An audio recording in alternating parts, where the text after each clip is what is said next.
درود شریف پڑھ لیجیے اللہم صلی علی سیدنا و مولانا محمد النعیم الجود والکرم منبع العلم والحلم والحکم وبارک وسلم صلاۃ و سلام علیک یا سیدی یا رسول اللہ صلی اللہ تعالی علیہ وسلم۔ آقا کریم رؤوف الرحیم علیہ الصلوۃ والتسلیم نے قیامت تک جو حالات بننے والے تھے ان کے بارے میں اپنے ہی زمانے میں آگاہ فرما دیا تھا۔ آپ نے فرمایا کہ بنی اسرائیل 71 فرقوں میں بٹ گئے، ان میں ایک فرقہ جنتی تھا اور باقی تمام فرقے دوزخی تھے۔ فرماتے ہیں کہ میری امت 73 فرقوں میں بٹ جائے گی، ان میں بھی صرف ایک فرقہ جنتی ہوگا اور 72 فرقے دوزخی ہوں گے۔ اب 73 میں ایک جنتی اور 72 جہنمی، تو اس ایک جنتی کو پہچاننا آسان نہیں تھا۔ رحمت عالم صلی اللہ تعالی علیہ وسلم کے صحابہ نے آج کا ہمارا یہ مسئلہ بہت اچھے طور سے حل فرمایا۔ عرض کرتے ہیں کہ یا رسول اللہ علیہ الصلوۃ والسلام، اس جنتی گروہ کی پہچان کیا ہوگی؟ تو رحمت عالم صلی اللہ تعالی علیہ وسلم نے فرمایا وہ میرے اور میرے صحابہ کے سیدھے راستے پر ہوں گے۔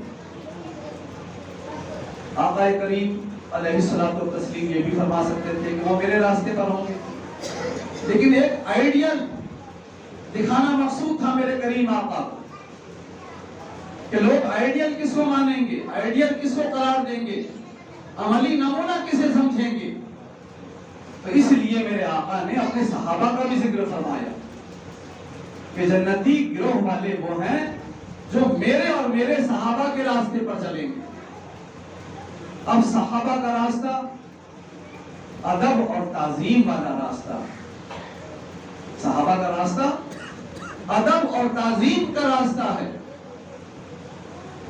حضرت شیخ عبدالحق محدث دہلوی رحمت اللہ تعالی علیہ نے اپنی کتاب میں لکھا کہ صحابہ حضور کی بارگاہ میں ایسے وعدہ بیٹھتے تھے جیسے سروں پر چڑیاں بیٹھی ہیں، ہلیں گے تو ہو جائیں گی۔ سورہ حجرات شریف جب نازل ہوئی، اللہ رب العزت نے اپنے محبوب کی بارگاہ کا ادب سکھایا، تو حضرت عمر فاروق اعظم رضی اللہ تعالیٰ عنہ جیسے قوی ہیکل جلالی بہادر صحابی اپنی آواز کو اتنا پست کر لیتے ہیں کہ رحمت عالم ان سے پوچھتے ہیں کہ عمر تم نے کیا کہا؟ ظاہر ہے جو آدمی بہادر ہو، قوی ہو، مضبوط ہو، جلالی ہو، اس کی آواز کو پست کرنا آسان نہیں ہے، لیکن حکم الہی آ جانے کے بعد کہ اللہ رب العزت نے اپنے محبوب کی بارگاہ کا ادب سکھا دیا۔ میرے محبوب کی بارگاہ میں اس طرح بات نہ کرو جیسے آپس میں چلا کے کرتے ہو، اگر تم نے ایسا کیا تو کہیں ایسا نہ ہو کہ تمہارے اعمال عقارت ہو جائیں اور تمہیں خبر بھی نہ ہو۔ یہ ادب بارگاہ رسالت میں آپ صلی اللہ علیہ وسلم کا اللہ کریم نے سکھایا۔ یہ تعلیم قرآن میں قیامت تک کے سنی مسلمانوں کے لیے، قیامت تک کے مسلمان کہلانے والوں کے لیے بتا دی گئی۔ تو آج الحمدللہ رب العالمین ہم اہل سنت و جماعت جن کو بریلوی نام بھی دے دیا گیا، جبکہ حقیقت یہ ہے کہ ہمارا نام اہل سنت و جماعت ہے۔ ہم سنی مسلمان ہیں، ہم ہی پیارے آقا صلی اللہ تعالی علیہ وسلم کا سچا ادب و احترام کرنے والے۔ کئی فرقے ہونے کی سرکار نے پیشی گوئی فرمائی، اب آدمی کو اس سے بچنا ہے تو ہمارے علماء اہل سنت نے بھی تنبیہ فرمائی، لیکن میں نے حضور غوث پاک رضی اللہ تعالیٰ عنہ کی کتاب حلیت الطالبین شریف بھی لے آیا۔ اس سے بھی آپ کے ایمان کو تقویت اور آپ کے یقین کو پختگی حاصل ہوگی۔ حضور غوث پاک فرماتے ہیں صاحب عقل و بینش مومن کے لیے بہتر ہے کہ وہ سنت و جماعت کی پیروی کرے۔ یہ حضور غوث پاک ہے، ہوتا کیا ہے کہ کسی کو کسی سے الرجی ہو گئی تو ان کی بات کو نیگلیکٹ کر دیتا ہے، اوائڈ کر دیتا ہے۔ یہ میرے آقا غوث پاک ہیں جنہوں نے پیدا ہوتے ہی روزہ رکھ لیا تھا، جو باپ پیٹ سے ولی پیدا ہوئے۔ یہ حضور غوث پاک فرما رہے ہیں کہ عقل مند لوگوں کے لیے اسی میں بہتری ہے کہ وہ اہل سنت و جماعت کی پیروی کریں اور بدعت سے پرہیز کریں، بد مذہبی سے پرہیز کریں۔ جو برائی دین میں پیدا کر دی گئی اس برائی سے وہ پرہیز کریں۔ فرماتے ہیں لہذا ایماندار شخص پر لازم ہے کہ سنت کا اتباع اور جماعت کی پیروی کرے۔ فرماتے ہیں سنت اس طریقے کو کہتے ہیں جس کو رسول اللہ صلی اللہ علیہ وسلم نے شروع فرمایا اور اس پر گامزن رہے، اور جماعت اسے کہتے ہیں جس پر چاروں خلفائے راشدین کے زمانے میں آپ کی خلافت میں اصحاب رسول نے اتفاق کیا۔ یہ ہے اہل سنت و جماعت۔ اہل بدعت سے بد مذہب لوگوں سے پرہیز کرنا ہے۔ فرماتے ہیں دانش مند مومن پر یہ بھی لازم ہے کہ بد مذہب لوگوں سے تعلق نہ رکھے اور نہ ان کی محبت و قربت اختیار کرے، نہ ان کو سلام کرے۔ فرماتے ہمارے امام احمد بن حنبل نے فرمایا، یہ بات بہت قابل غور ہے، سرکار غوث پاک ماں پیٹ سے ولی پیدا ہونے کے باوجود اپنی شروع اور درمیانی زندگی میں امام احمد بن حنبل رضی اللہ تعالیٰ عنہ کی تقلید فرماتے تھے۔ تو آپ فرما رہے ہیں کہ ہمارے امام احمد بن حنبل نے یہ فرمایا، تو حضور غوث پاک جو ماں پیٹ سے ولی پیدا ہوئے وہ حضرت امام احمد بن حنبل کی تقلید کر رہے ہیں۔ سرکار خواجہ غریب نواز آپ بھی مادر ذات ولی ہیں، آپ امام اعظم ابو حنیفہ کے مقلد ہیں۔ سرکار خواجہ کس کے مقلد ہیں؟ امام اعظم ابو حنیفہ کے مقلد ہیں۔ تو یہ حضرات ماں پیٹ سے ولی پیدا ہونے کے باوجود اپنے امام کی پیروی نہیں چھوڑ رہے ہیں۔ یہ آج ان ڈگمگانے والے لوگوں کے لیے مشعل نور ہے، مینار نور ہے۔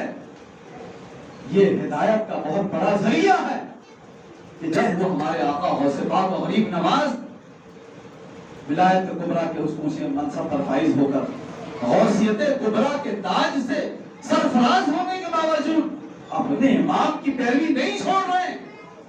آج جس کو مسئلے مسائل کی جانکاری نہیں ہے وہ امام اعظم ابو حنیفہ کی تقلید چھوڑ کر کے غیر مقلد کیسے ہو سکتا ہے؟ نام اپنے آپ کو اہل حدیث دیتے ہیں، اہل حدیث نہیں ہیں، وہ غیر مقلد ہیں، چاروں اماموں میں سے کسی امام کی تقلید نہیں کرتے ہیں۔ تو یہاں سے آپ اندازہ لگائیے کہ حضور غوث پاک فرما رہے ہیں، ہمارے امام احمد بن حنبل نے فرمایا کہ جس نے کسی بد مذہب کو سلام کیا وہ گویا اس سے محبت رکھتا ہے۔ بد مذہب گمراہ بد دین کو سلام میں پہل نہیں کرنا ہے، سلام نہیں کرنا ہے، اس لیے کہ سرکار نے فرمایا سلام کرو تاکہ محبت بڑھنے لگے، محبت بڑھ جائے۔ تو یہ سلام سنیوں کو کرنا ہے، بد مذہبوں کو نہیں کرنا ہے۔ یہ بھی لازم ہے کہ بد مذہبوں کے ساتھ نہ اٹھے بیٹھے۔ اعلیٰ حضرت نام احمد رضا نہیں فرما رہے ہیں، سرکار غوث پاک فرما رہے ہیں کہ یہ لازم ہے کہ بد مذہبوں کے ساتھ نہ اٹھے بیٹھے، ان کے پاس نہ جائیں، عیدوں اور خوشی کے موقع پر انہیں مبارکباد نہ دے۔ دیکھیے آپ، عید کی مبارکباد کس کے لیے ہے؟ جس کا سینہ حضور کی محبت کا مدینہ ہے، جو رسول اللہ کا غلام ہے، اور اگر ایسا نہیں ہے تو عید کی مبارکباد کا مستحق نہیں ہے۔ اللہ اکبر۔ فرماتے ہیں نہ ان بد مذہبوں کے جنازے کی نماز پڑھو۔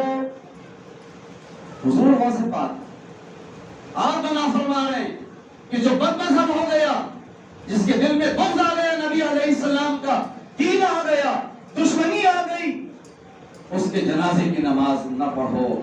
جب ان کا ذکر آ جائے تو ان کے لیے رحمت کی دعا نہ کرو، جب ان بد مذہبوں کا ذکر آئے تو ان کے لیے رحمت کی دعا نہ کرو، بلکہ ان سے الگ رہو اور محض اللہ کے لیے ان سے دشمنی رکھو۔ بد مذہبوں لوگوں کے مذہب کے باطل ہونے کا یقین رکھو اور اس پر ثواب عظیم ملنے کی امید رکھو. یہ غوث پاک فرما رہے ہیں. ابھی میں نے حدیث شریف سنایا, ایک فرقہ جنتی اہل سنت و جماعت اور 72 فرقے جو ہیں وہ باطل ہیں, وہ جہنمی ہیں. تو بد مذہبوں کے باطل ہونے پر آدمی کو یقین کامل رکھنا ہے. جب وہ ان کے باطل ہونے پر یقین رکھے گا, ان کے مذہب کے باطل ہونے پر یقین رکھے گا, اللہ تعالیٰ اس یقین پر انہیں ثواب عظیم عطا فرمائے گا. حضور صلی اللہ تعالیٰ علیہ وسلم نے ارشاد فرمایا کہ جس نے اہل بدعت کو, جس نے بد مذہبوں کو, بد مذہبی پھیلانے والوں کو محض اللہ کے لیے اپنا دشمن جانا, اللہ اس کے دل کو ایمان سے بھر دیتا ہے. اگر تم بد مذہب سے نفرت کرو گے, عداوت رکھو گے, اللہ تعالیٰ تمہارا دل ایمان سے بھر دے گا. اور جو شخص ان کو خدا کا دشمن جان کر ملامت کرے, اللہ تعالیٰ قیامت کے اس گھبراہٹ والے دن اسے امان عطا فرمائے گا.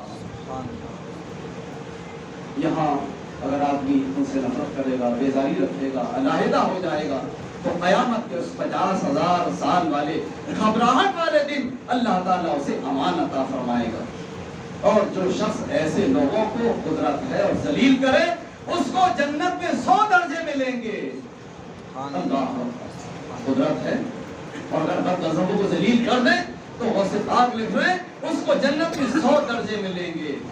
اور جو بد مذہبوں سے خندہ پیشانی سے مسکرا کر کے ملے, اس نے دین کی توہین کی, اس دین کی توہین کی جو اللہ تعالیٰ نے اپنے محبوب پر نازل فرمایا. اس سے کیا بات سمجھ میں آئی؟ اہل سنت و جماعت کی جن کو نعمت و دولت ملی ہے, آپ ان کی تعظیم کریں گے, ان کی تکریم کریں گے.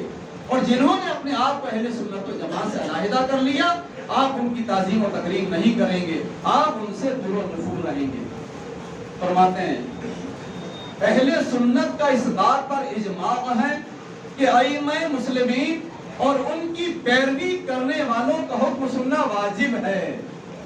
سرکار غوث پاک ہیں, کیا فرما رہے ہیں؟ ائمہ مسلمین اور ان کی پیروی کرنے والوں کا حکم سننا اور ماننا واجب ہے. یعنی ہم جو چاروں اماموں کے مقلد ہیں, حنفی ہوئے, شافعی ہوئے, مالکی ہوئے, حنبلی ہوئے, ہم جو اپنے امام کی پیروی کرتے ہیں, اس کے بارے میں بھی حدیث پاک کے حکم کے مطابق حضور غوث پاک ہمیں حکم فرما رہے ہیں کہ تم اپنے امام کی پیروی کرو, اپنے امام کو ماننے والوں کی پیروی کرو. اللہ اکبر. اہل سنت و جماعت کا اس بات پر بھی اجماع ہے, اہل سنت و جماعت کا اس بات پر بھی اجماع ہے کہ انبیاء کرام کے معجزات اور اولیاء کرام کی کرامتیں برحق ہیں. اس کے بارے میں بھی لوگ شک میں ڈال رہے ہیں. ایک ممبئی کا آیا تھا برہان پور کے اندر, جو اقبال چوک منڈی چوراہے پر ڈینگے مارتا تھا, اس نے سرکار کے شق القمر کے معجزے کا انکار کر دیا تھا. یہاں برہان پور کے اندر اس بندہ صاحب نے تو انبیاء کرام کے معجزات پر یقین کامل رکھنا ہے, انہیں برحق جاننا ہے, اور اولیاء کرام کی کرامتوں کو بھی برحق جاننا ہے. سرکار غوث پاک فرماتے ہیں, بہت ساری نصیحتیں آپ نے اس کتاب میں تحریر فرمائی ہیں,